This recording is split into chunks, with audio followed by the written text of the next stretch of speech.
Hi, welcome back to Joe Blogs and a Cup of Joe. It's that time of the week to grab a mug of your favourite brew, sit back and talk about some of the events that have happened this week. But before we get started on all of that, I wanted to share something really exciting with you. I've decided to give away one of my statues, and it's this guy here. Now this is an electroplated resin statue of a balloon dog. And if you've been watching my channel for a while, you may be aware that I once posted a video on a balloon dog called Squeaky. And if you'd like to win that original Joe Blog statue, please check out the video at the end of today's video. But we'll start off today by talking about everybody's favourite entrepreneur, Elon Musk. Now, Elon Musk is quite a controversial character. He's always doing things that are riling up somebody or other. But this week, he's really overstepped the mark. He supported a tweet on X, which was formerly known as Twitter, which was anti-Semitic. And as a result of that, he's come under fire from the White House. And he's also lost a whole host of major advertisers from his platform, including Disney, Paramount, Warner Brothers and Apple. So this looks like a complete own goal from Elon Musk's point of view. And it'll be really interesting to see how he digs himself out of this one. Because unless he comes out with a categorical apology, it's likely that he could get cancelled. And X, formerly known as Twitter, could find itself in a whole world of pain if it loses all of those advertisers permanently. But as I'm sure you'll be aware, Elon Musk is not just about X. He also has a major stake in Tesla and his space company called SpaceX. And this week, they are trying to launch their second rocket. Now, SpaceX is planning to take astronauts to the moon and beyond. Elon Musk has actually said he wants to do a manned flight to Mars. Not sure whether he will be on it, maybe he will be after his comments on X this week. Might be the safest place for him to head for. But anyway, he wants to set up commercial flights, and he's developed a rocket called Starship, which apparently has more risk tolerance built into it than the standard aerospace industry. And probably as a direct result of that increased risk tolerance, the very first flight for Starship, which took place 7 months ago, ended up exploding. It actually blew up shortly after launch. But Elon Musk is not a guy to be put off by that sort of experience, and he is now about to launch his second test flight. And it'll be really interesting to see how that one goes, whether or not it makes it into orbit. He's not actually looking to get it to orbit the Earth. They're actually launching it to a certain point, and then it will return back to the ocean somewhere around Hawaii. That's the plan anyway, if it doesn't explode. But it will be interesting to see how that goes, and if Elon Musk does develop his plan to take us all to the moon at some point in the next 10 years. Anyway, I'm going to put this cup down now because I know that it annoys some people, me holding it throughout. Some people like it, so I did want to hold it for a certain period, but I'll put it down now. But you carry on drinking yours and let's chat about the next thing. Tension has been rising between the USA and China over the course of the last 18 months or so. And in an attempt to try to bring relations back onto an even keel, Joe Biden and President Xi of China had a meeting this week in San Francisco, and that meeting proved to be extremely successful. Well, certainly from the USA's point of view anyway. Joe Biden had an agenda to try to address 3 issues. The first one was that they have now set up a presidential hotline between President Biden and President Xi. So they now have a direct telephone link, which means that they can pick up the phone and have a chat whenever they like. Now, I'm not sure what Joe Biden's Mandarin is like. I'm pretty sure it's not that great. And I don't know what President Xi's English is like. So I don't know who else will be involved in those calls. So I think it's very unlikely that they'll be picking up the phone just for a casual chat. And it'll be interesting to hear whether or not that hotline gets used, and if it does, for what purpose. But one of the other things that President Biden was looking to achieve was to try to get some form of improved relationship on a military front with China. Because at the moment, we've got 2 serious conflicts going on that have the potential to draw China in on the opposite side to the USA. Obviously, there's the situation in Ukraine, which continues to go on. That is now a war of attrition. We are more than 20 months into that conflict, and it doesn't look like there's any end in sight. Now, China have remained neutral on the situation. They haven't come out in support of either side. But over the last 20 months, they have developed stronger commercial relations with Russia.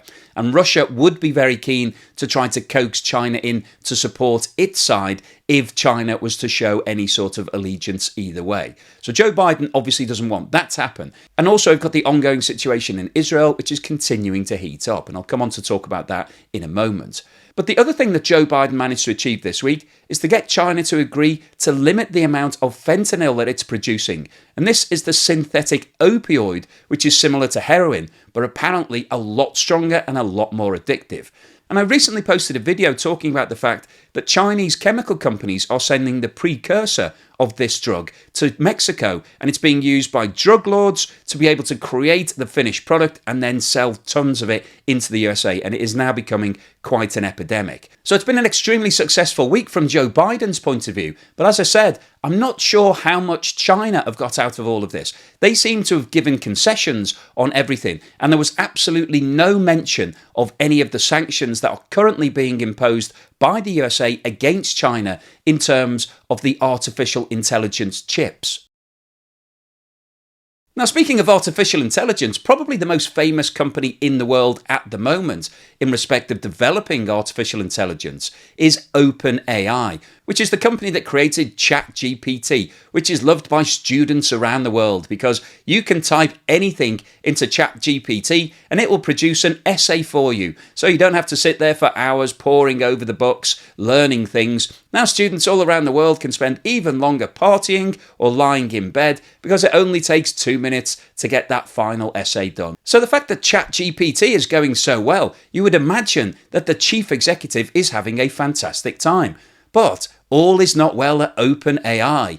Now, unfortunately for the chief executive, Sam Altman, he's actually been fired this week. And the official press statement from the company said, Altman's departure follows a deliberate review process by the board, which concluded that he was not consistently candid in his communications with the board, hindering its ability to exercise its responsibilities. Now that's a really interestingly worded statement and implies that Sam Altman has been lying to the board or certainly using some other form of communication. Maybe he was using ChatGPT to communicate all of his messages and things got a bit confused and they decided to let him go. Anyway, this has caused real ructions at the company, and one of the founders, who is actually sitting as the chairman and president of the company, has also now resigned in response to Altman being fired. So things are clearly not going well, and it will be fascinating to see what happens to OpenAI and ChatGPT, whether or not this is the start of the story or the start of the downfall.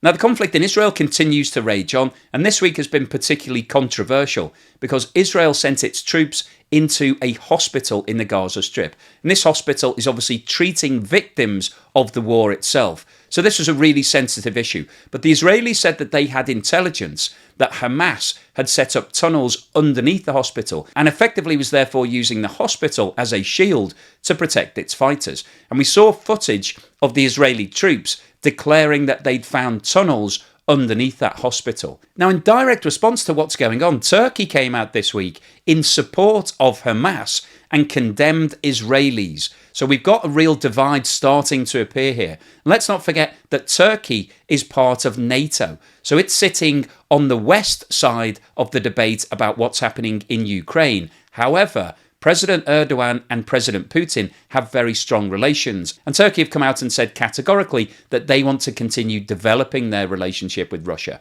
So Turkey are walking a fine line, but in terms of Israel, Turkey are very firmly on the opposite side to the West. And one of the other countries that's on the opposite side is Iran. And Iran and the USA are in conflict in Syria.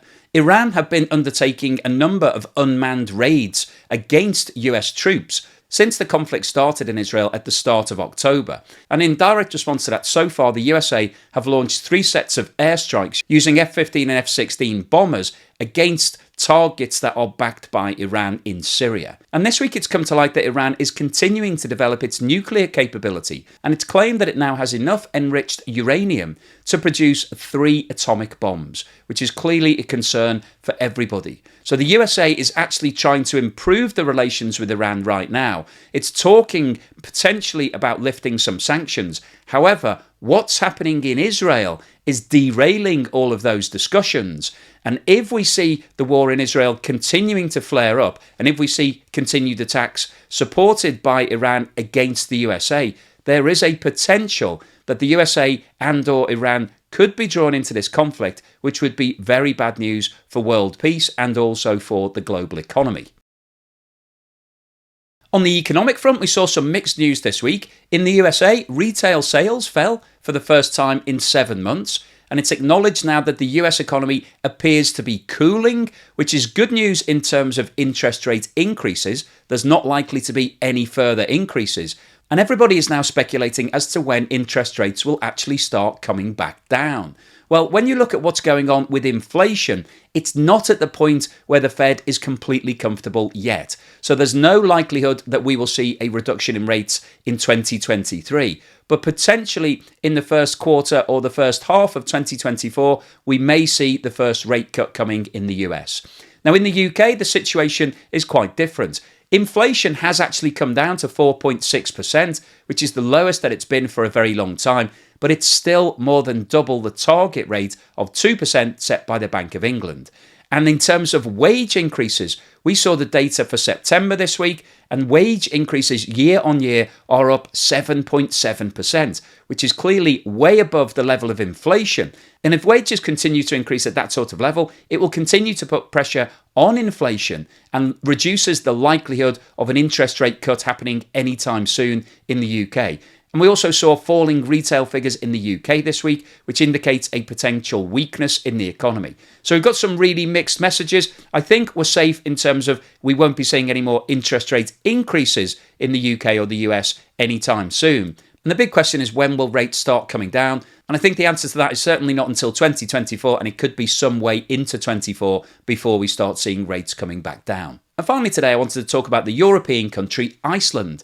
I don't know whether you've been following the news, but Iceland has experienced hundreds, potentially thousands of earthquakes over the last couple of weeks. And huge cracks have started appearing in various places all around the country, including one that is 9 miles wide. And everybody is now preparing for the extremely high likelihood of a volcanic eruption taking place at some point in the immediate future. And in terms of the impact, it obviously depends on where that volcanic eruption hits, but thousands of people have been evacuated from their homes. They're being moved away from the areas that it's most likely to take place. And this could have serious ramifications for the whole of Europe, because in 2010, a volcanic eruption in Iceland caused the closure of European airspace for around 2 weeks because a huge amount of volcanic dust was thrown up into the atmosphere, and it was deemed that it wasn't safe to fly planes anywhere because that dust could get into the engines and cause failure. And actually, it was the biggest close down of European airspace seen since World War II. So it had a really serious implication. And obviously, the economic impact of that was massive because all of those airlines had to ground all of their flights. They had to give refunds to everybody that booked, and therefore they incurred a huge amount of loss during that period. So the whole of Europe is currently watching Iceland to see whether this volcanic eruption takes place and what impact it might have on the atmosphere in Europe over the course of the next month or so. And we're coming into the holiday period. So clearly nobody wants airspace to be closed in Europe as we go through November and December, because if all flights are grounded, people might not be able to get home to see their families and loved ones, and that would be a real shame. And whilst we're on the topic of Iceland, I thought I'd finish off today with a story about an Icelandic airline that flew from New York to Belgium this week. Well, actually, it didn't get all the way to Belgium. Shortly after takeoff, the pilot contacted New York and said that he needed to return urgently because some of the cargo that he had on board had come loose. And the cargo that he was referring to was a horse. A horse was in its stable, but somehow it had managed to escape and was now galloping around the plane. So they had to turn round and take it back. And unfortunately, this proved to be a very expensive incident because the airline had to dump 20 tons of fuel that it had loaded up with for the whole flight because the plane would have been too heavy to be able to land back at the airport. So that was one very expensive incident for somebody who didn't tie that horse in properly. Anyway, hopefully you've enjoyed today's episode. You've managed to have a cup alongside with me. Thanks for watching this video all the way through to the end. And if you are interested in winning this guy, please watch the next part of the video.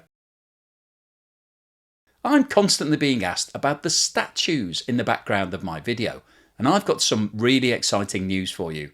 I've decided to give one of these away as a prize. This guy here, who's an electroplated resin statue of a balloon dog, and if you've been watching my channel for a while, you'll know that I once posted a video about a balloon dog called Squeaky. Now this is a really fantastic piece, really reflective, quite heavy, and would make a great addition to any home. And you can win this for just £1, which is the equivalent of around $1.30, so really affordable. So rather than buying me a coffee or sending me a YouTube super thanks, why don't you buy a ticket in the raffle that I've set up to win this? Now, to keep things above board, I've got an independent company to take the cash for me and do the draw. So everything will be entirely independent. I won't be picking the winner. It will be all at random. But I will post this to anybody in the world that wins it. There is a possibility that you might need to pay a little bit of import tax, depending on where you live and what the import duties are. But this is your opportunity to win a genuine Joe Bloggs sculpture. So buy yourself a ticket and good luck in the draw.